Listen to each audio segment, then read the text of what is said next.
In this video, I'm going to show you how to seam the ends of the I-cord together.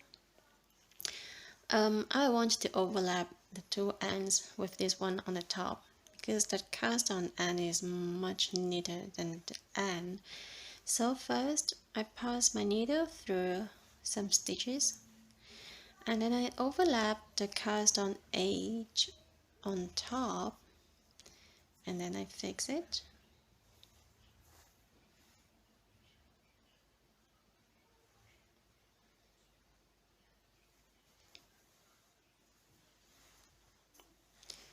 Okay, now it is already fixed. I just have to turn to the wrong side and fix also the live stitch.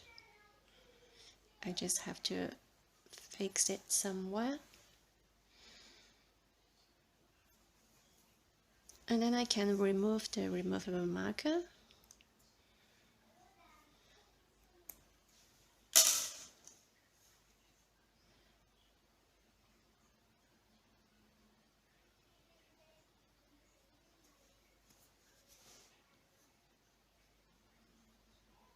What is it?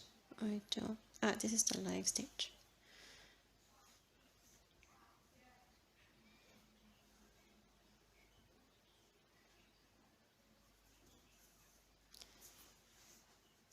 Now I can hide the end to the wrong side of my fabric instead of inside the I-cord because I think it would show, so it's better to hide it on the wrong side of my work.